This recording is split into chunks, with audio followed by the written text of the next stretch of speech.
10 Downing street ఏదైతే బ్రిటన్‌కి సంబంధించి ప్రధానమంత్రి దిగిపోయి పరిస్థితికి కారణాలకు సంబంధించి పార్థసారథి పొట్లూరు గారికి సంబంధించిన ఒక కథనం చూద్దాం.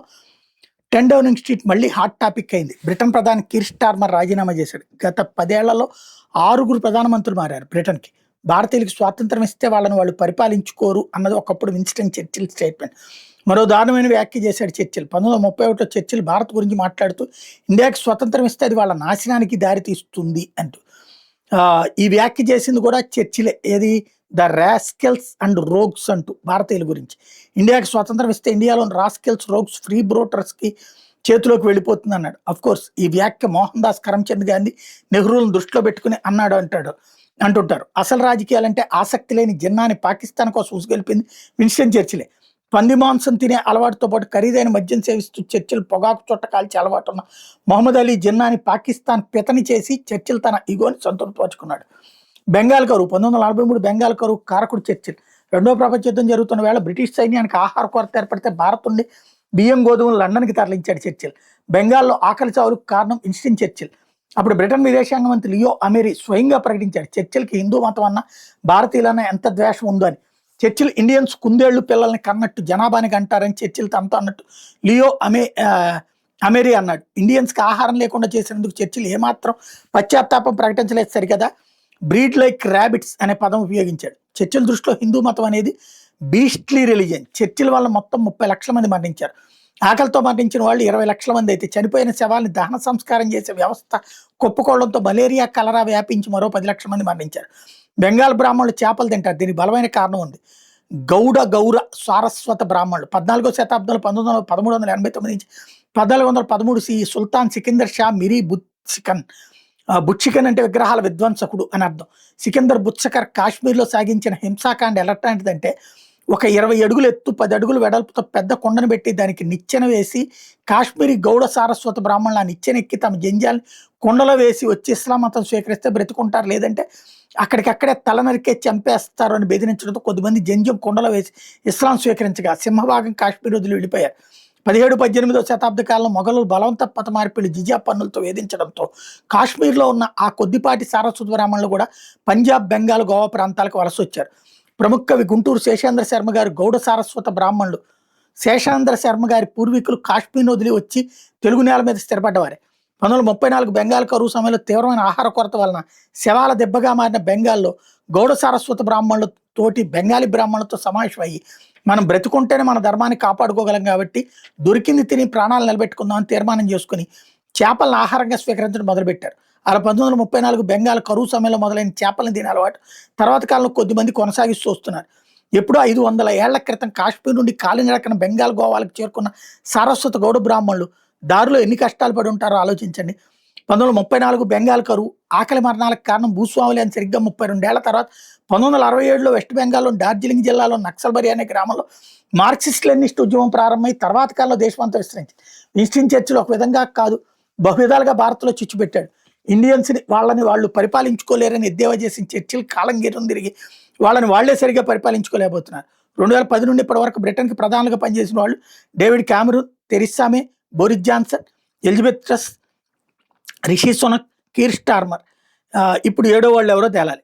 గత 10 ఏళ్ల కాలంలో పనిచేసిన 6 ప్రధానమంత్రులు చేయలేంది కొత్తగా రాబోయే ప్రధానమంత్రి చేయగలడా లేదా చేయగలదా?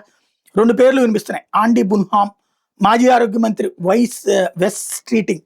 గత 10 ఏళ్ల నుండి ఇదిగో ఈ ప్రధానమంత్రి అద్భుతాలు చేసి బ్రిటన్ ఆర్థిక పారిశ్రామిక రంగాలు అభివృద్ధి పదంలో నడిపిస్తాడని ఆశిస్తూ పదవప్పు చెప్పడం 2 ఏళ్ళు తిరిగేసరికి సదరు ప్రధానమంత్రులకి తామే వరము చక్కదిద్దలేని పరిస్థితులు ఉన్నాయని గ్రహించడం, తామెవరము చక్కదిద్దలేని పరిస్థితుల్లో ఉన్నాయని గ్రహించడం, తర్వాత రాజీనామా చేసి తప్పుకోవడం చేస్తూ వస్తున్నారు. పొరపాటు అంటే సరిదిద్దుకోగలదు, తప్పు అంటే సరిదిద్దుకోలేదు, కానీ ఆ తప్పు ఫలితం అనుభవించాల్సిందే. బ్రిటన్ ఇప్పుడు గ్రేట్ కాదు, రవి అస్తమించిన సామ్రాజ్యం అనే చరిత్ర. ఆ మాటకు వస్తే అంగట్ల రత్నాలు అమ్మినారట ఇచ్చట అని రాయల వారి వెళ్ళిన కాలం గురించి చెప్పుకోవట్లా. అలాగే గ్రేట్ బ్రిటన్ కాస్త ఉత్తి బ్రిటన్ అయి కూర్చుంది. ఎవరు ముస్లిం శరణార్థులు బ్రిటన్కి రమ్మని ఆహ్వానించారు అని ప్రశ్న వేసుకుంటే ఖచ్చితమైన సమాధానం దొరకదు. బోట్లలో వచ్చేశారు, మానవతా దృక్పథంతో ఆశ్రయం ఇచ్చారని అంటున్నారు, కానీ అసలు 30 మంది పట్టే బోట్లో 100 మంది ఎక్కించుకుని లండన్ తీరానికి చేర్చింది ఎవరు? అసలు లండన్ తీరానికి వెళ్తే జాలిపడి ఆశ్రమిస్తారని సదరు శరణార్థులకి ఐడియా ఇచ్చింది ఎవరు? మొదటి బోట్లో 100 మంది శరణార్థులు లండన్ తీరానికి చేరుకున్నప్పుడు వాళ్ళకి ఆశ్రయం ఇవ్వమని అప్పుడు ప్రధాని డేవిడ్ క్యామరూన్ మీద ఒత్తిడి తెచ్చింది ఎవరు? సమాధానం దొరకదు. ఫ్రాన్స్ తీరానికి చేరుకున్న శరణార్థుల బోట్లను ఫ్రాన్స్ పోలీసులు పట్టుకుని వెనక్కి పంపిస్తే ఇంగ్లీష్ ఛానల్ దాటి లండన్ తీరానికి తీసుకెళ్లమని సదరు బోట్ ఆపరేటర్ సలహా ఇచ్చింది ఎవరు? 2018 నుండి ఇప్పటి వరకు 12 లక్షల మంది శరణార్థులు అక్రమంగా బ్రిటన్లో ఉన్నారు. 12 లక్షల మంది కాక విజిట్ వీసా మీద వచ్చిన వాళ్ళు, వీసా గడువు తీరిన తిరిగి వెళ్లకుండా అక్కడే ఉండిపోయినటువంటి వాళ్ళు ఉన్నారు. విచిత్రం ఏంటంటే తమ దేశంలో ఎంతమంది అక్రమంగా ఉంటున్నారు, వాళ్ళు ఏ దేశానికి చెందిన వారిని డేటా హోమ్ ఆఫీస్ దగ్గర లేవు. బయటకు వచ్చిన డేటా కేవలం రఫ్ ఎస్టిమేషన్ మాత్రమే. బ్రిటన్లో విద్యను అభ్యసించడానికి స్టూడెంట్ వీసా మీద వచ్చిన వాళ్ళ సగానికి పైగా అక్రమంగా ఉంటున్నారు. ఇవే ఒక్క సంవత్సరంలో జరిగిపోలేదు. 2010లో డేవిడ్ కామెరూన్ ప్రధానంగా బాధ్యతలు చేపట్టినప్పటి నుండి జరుగుతూ వచ్చాయి. 2016లో డేవిడ్ కామెరూన్ దిగిపోయే నాటికి అక్రమ వలసదారుల సమస్య ఎంత తీవ్రమైందో తెలిసి వచ్చింది. కానీ తర్వాత వచ్చిన ప్రధానులు ఎవరు అక్రమ వలసదారుల సమస్యను పట్టించుకోలేదు. ఎందుకంటే బ్రిటన్ ఆర్థిక సమస్యల కంటే వలసదారుల వల్ల జరుగుతున్న నష్టం తక్కువగా అనిపించడం. 2024లో భారీ మెజార్టీతో గెలిచిన లేబర్ పార్టీ ఏదో అద్భుతం చేస్తుందని ఆశించిన బ్రిటన్ పౌరులకి లెఫ్ట్ భావజాలం ఉన్న ప్రధాని కీర్ స్టార్మర్ బ్రిటన్ మరింత కష్టాల్లోకి నెట్టేశాడు.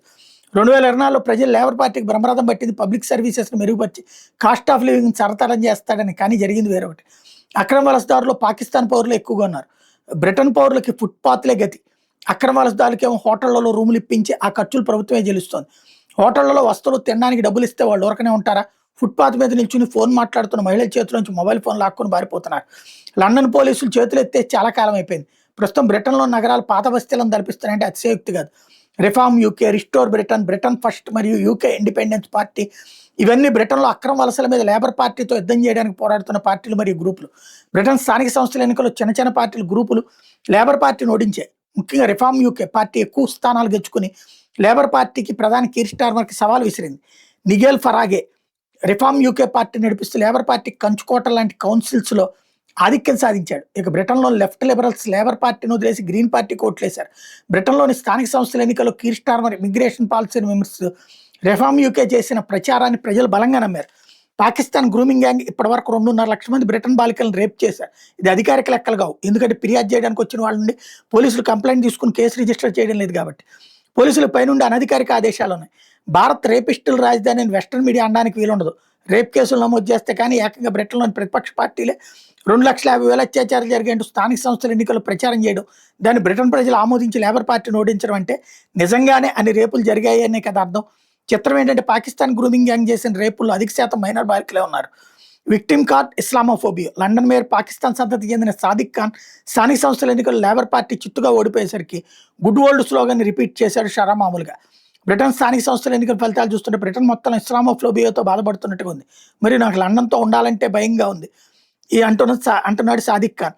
2016లో లేబర్ పార్టీ తరఫున లండన్ మేయర్ పదవి కోసం పోటీ పడిన సాదిక్ ఖాన్ గెలిచి ఇప్పటి వరకు 3 పర్యాలు పోటీ చేసి గెలిచాడు. అంటే లేబర్ పార్టీ గెలిస్తే ఇస్లామోఫోబియా లేనట్టు, ఓడితే ఇస్లామోఫోబియా ఉన్నట్టు అనమాట. కాంగ్రెస్ కూడా ఇదే విధానాన్ని అనుసరించి అధికారం కోల్పోయింది. లండన్ మేయర్ సాదిక్ ఖాన్కి పాకిస్తాన్ ఫెయిల్డ్ మార్షల్ అసీం మునీర్ బంధం ఎలాంటిది అంటే వారం క్రితం పీఓకే విషయంలో జోక్యం చేసుకోవద్దంటూ అసీం మునీర్ బ్రిటన్ ప్రధాని కీర్ స్టార్మర్ని హెచ్చరించాడు. అది లేబర్ పార్టీలో చర్చనీయాంశమైంది. నిన్న ఎంఈటీ పోలీసులు 4,000 మంది పాకిస్తానీ గ్రూమింగ్ గ్యాంగ్కి సాదిక్ ఖాన్తో సన్నిహిత సంబంధాలు ఉన్నట్టు తేల్చింది. కీర్ స్టార్మర్ మాత్రం సాదిక్ ఖాన్ వెనకేసుకురావడం లేబర్ పార్టీలోని కొంతమంది సభ్యులకు నచ్చలేదు. స్థానిక సంస్థల ఎన్నికల్లో బ్రిటన్లోని బాలికల మీద జరిగిన అత్యాచారాలు కీర్ స్టార్మర్ లాంటివి ఏమీ జరగలేదని కొట్టిపారేయడం వల్లే తమ పార్టీ ఓడిపోయిందని భావిస్తున్నారు. రెండో కథనం చూద్దాం.